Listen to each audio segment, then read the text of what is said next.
Today's Tech Check, training wheels aren't just for bikes, they're for the social media world too. We're wrapping up our social media mini-series this month with the best starter app for your teens. Deseret News columnist Amy Iverson says Facebook is the safest and smartest options for your teenagers. It's great to have you. Hi. I gotta give you a hard time here because I'm just thinking to the lives of my teenage sisters, right? Yeah. Are they on Facebook? Are teenagers even on Facebook now? I know. Here's the deal. Your older teens you may not be able to persuade, but if you have a 12-year-old about to get on social media, I'm just saying if you can steer them, as I've looked at all of these apps, all these social media networks, I'm coming back to grandma and Facebook. Which is, okay, it's so funny because go back like 5-6 years, Facebook was the first social media on the scene and we were terrified of it. And now we're saying, no, it actually might be the best. It's kind of the safest. As I've looked around, I just realized you're going to have the least chance of having something inappropriate pop up on Facebook of all these social media networks, in my experience. So plant that seed early if you can with those preteens. That might be a good place to start. This is the baby step.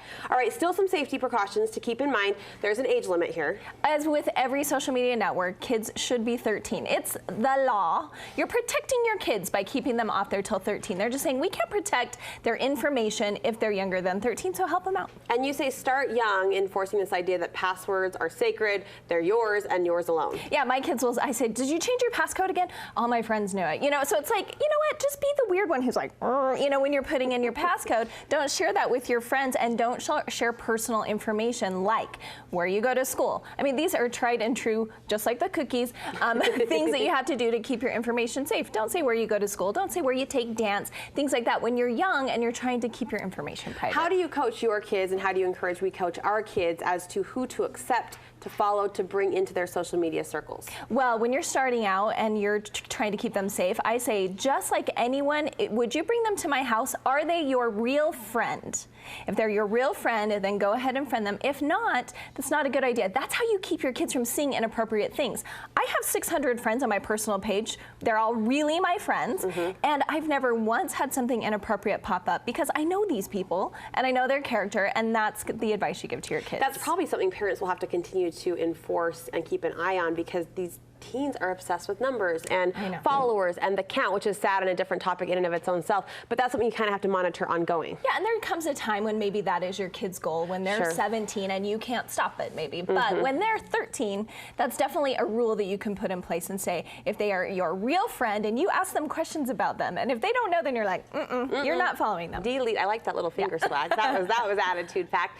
What about Facebook, the privacy settings do we need to know? Well, keep it private. One thing that you do need to know is, like many social media networks, anyone can direct message your kid, send them a message. Now, if they're not your kid's friend, or this might happen to you too, it'll go into that other folder, and maybe you've never even looked at it. But when you go to messages, there's your messages, and then there's an other folder.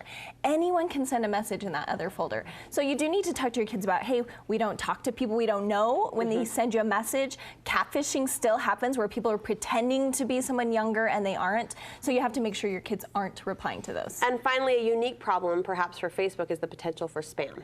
Yeah, I mean, the clickbait is insane, right? You won't believe what this mom said, and so it makes you click. The problem with that is that's going to and could get into your contacts and then spread that to all your friends. It could be getting their information. You're putting your friends in danger if you're clicking on that clickbait and the spam.